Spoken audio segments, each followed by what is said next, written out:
Yo, what's going on, y'all? It's your boy So, and welcome back to the channel. If you're new here, you know what to do. Hit that subscribe button. And if you're already subscribed, go ahead and hit that like button. Drop a comment on our latest video. This clip is from our latest episode 109, which is streaming right now on your favorite platform. It's Rivalry Week as FSU comes down to play UM, and you know that Joel and I break it down in this next clip. Bro, it's time to talk about Rivalry Week. You got it, dude. Yo. Been practicing in my head the whole time. I'm going to try it. Ready? Go for it. It's Rivalry Week. Boom. Explosion. Shit, yeah, we got it. I mean, this dog shit of a season that the Hurricanes have put together, they're dog shit, but they're my dog shit. Yeah, I know, but I'm saying, it wouldn't make this game anything to look forward to. But if you followed this rivalry for sure for the years that it has been a rivalry, then no matter what the records are, you got to tune in. And that's the reason why this game, it wasn't scheduled up until recently. That's the reason it got scheduled to primetime. Correct. Because no matter what the records is, it's Florida State, Miami. Yeah. And it's a hell of a game. And this year, it's here in Miami. Yeah. And it's always a storyline, like you said, right? It's the biggest game of the year, no matter what, whether we're playing here at home or whether we're playing up in Tallahassee. The most important thing is always playing FSU and beating FSU, regardless of how the season is going. And when we're talking about the Hurricanes football program, we've seen a lot of up and downs, right? They're 4-4 on the season. They just got a hard-earned victory on the road at Virginia. 14-12. 14-12. Shout out to overtime. Bro, Jake Garcia won the game, right? He had the game-winning play, but that game is lost without Andy Borgales, the kicker. This dude went perfect out there, dude. Made field goals from tough angles, tough distances, and made every single extra point in overtime in order to seal it. Got to give that guy a shout out because he's been one of the real bright spots on this team. Same thing, Akeem Mesidor. He got hurt that game against Virginia. I saw him limp off. Spoke to Vic. He said that he practiced today. Should be good for this weekend. He's been killing it this season. Leonard Taylor, he had a hell of a game against Virginia. 6 tackles, 3 solos, 3 assisted on 3 more, had 1.5 sacks. The defense is starting to pick up, bro. And this is my favorite part about this team right now because this is what I expected from the defense, right? To go out there and put up a real good performance and not let a team get up in the 30s on you. You know what I mean? Yeah, it's okay. You're going to win ugly games. The game was 9-9 going into the overtime, the first overtime. You know what I mean? Like tough. But when the offense is still finding ways to gel, when we don't have offensive running game, right, where we just had a changing quarterback again because our guy got hurt and we have Jake Garcia stepping in, it's hard to get those things going. And, you have to give credit to these guys for going on the road, beating a tough opponent, and getting a win in an ugly fashion because nothing about this season has been easy for the Hurricanes. At all. At least for the Dolphins, we've seen them have good wins. When the Heat have won, they've won pretty. The Panthers are putting up goals on everybody. But the Hurricanes have seemed to struggle. You know what I mean? And I don't know. Maybe this is some type of silver lining for this team that can write itself into the end of the season, where they get ugly victories and they put something together and go out and get a big victory against FSU and kind of show themselves like, man, we're gonna be all right. We're gonna be good. FSU is not that great either. They're 3-3 in the conference, 5-3 overall. When you look at the Hurricanes, we're 2-2 in the conference, 4-4 overall. Like, What's really separating us? Not a lot, right? So there's no reason why UM can't go into this game and feel, confident. Now, even though FSU is 20-18 all-time versus the Hurricanes, including 5-2 games played at the Hard Rock, I really feel like this is a good Hurricanes a good opportunity for the Hurricanes to win this game against FSU because of the fact that FSU is not that great. I don't think the Miami Hurricanes football program has needed a win as desperately as they need this win this Saturday against Florida State. And the reason I say that is for a couple of reasons. Number one, you lost to them last year. You got to bounce back and win. Yeah. You cannot, if you can exchange with a rival, hey, you win it at home and we win it at our house, all right, it's a wash. But they come into our house and they beat us. That's a problem. Red flag number one. The other reason I say this is a must win is because, again, referring to the dog shit season that they've had. Yeah. Okay. Mario Cristobal has to show that he's got the stones To beat FSU. He's got to do it. To beat FSU. Forget about everything else that's happened. It's 4-4. You're at 500. It's a wash. This is the first game of the season right here. The only game of the season right here. Yeah. Against FSU. 1,000%. You got to go out and win. You got to win this game. You got to win this game. You know what I mean? You got to win this game. And it's a primetime game, like you said, 7:30. A lot of recruits are going to be watching this game, if not going to be at the game. Both sides, right? For FSU and for UM. Yep. Because this is a game that you bring your recruits to say, yo, this is how we play against the big opponents. This is how we play against our biggest rival.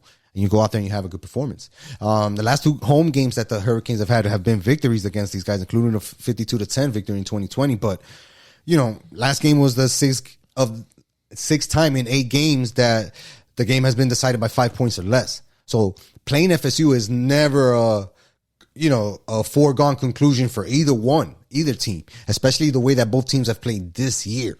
Now, if it's up to me, I would put money on the Hurricanes because we're going to be home. Yeah, FSU might be better right now at this moment, right?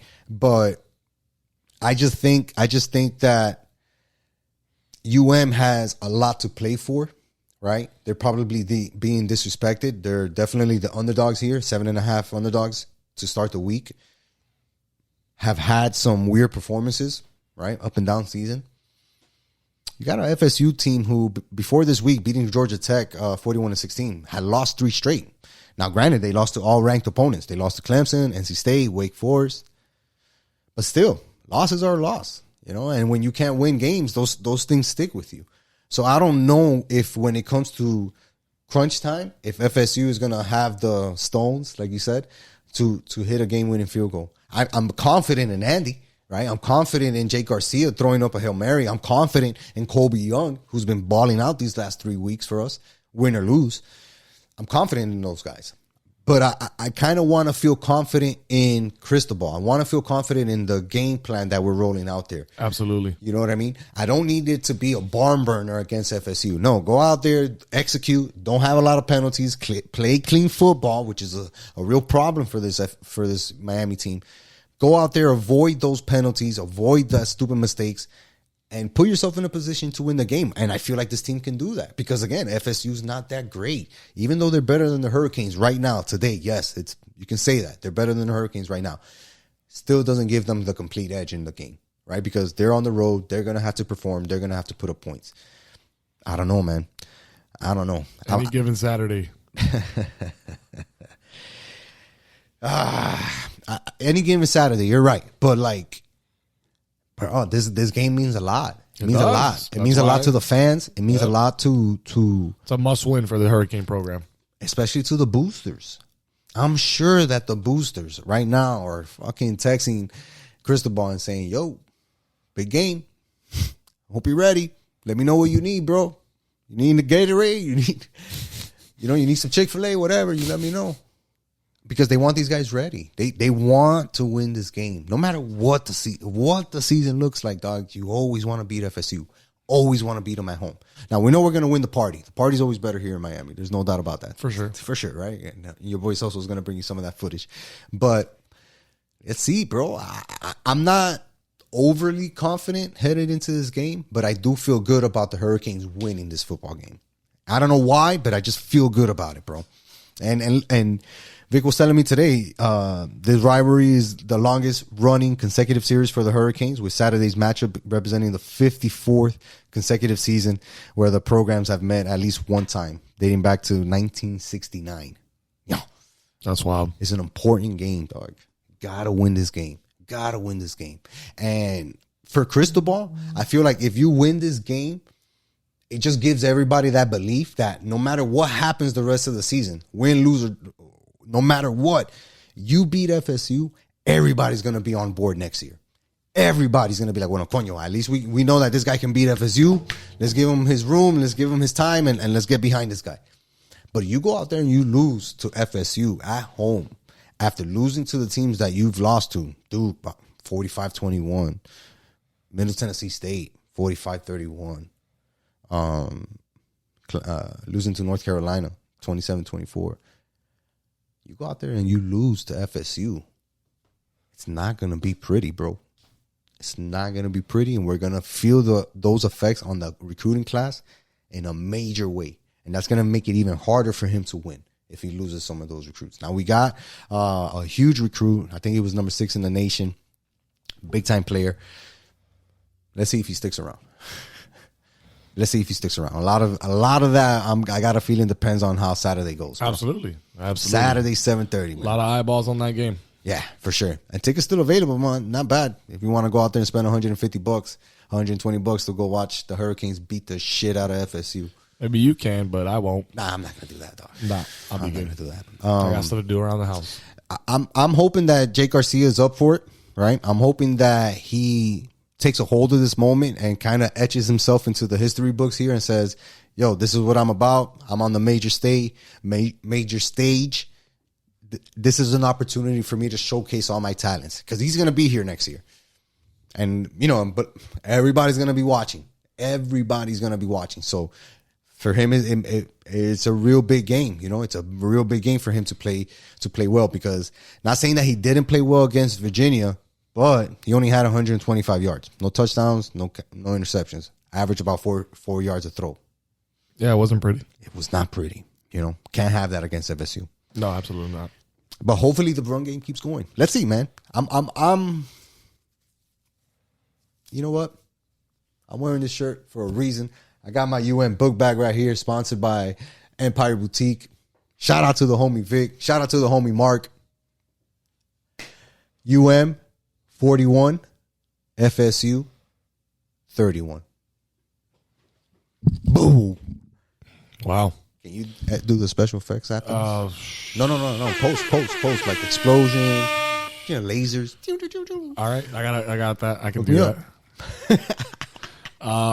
That's cool, bro. I'm not gonna give a prediction. I'm just gonna say the Hurricanes are gonna win. Good. That's my prediction. I'll take that. That's my prediction. I'm just gonna throw that out there. My good juju is gonna go towards the Hurricanes because I hate the Seminoles. I hate the Seminoles, bro. I hate the Seminoles, man.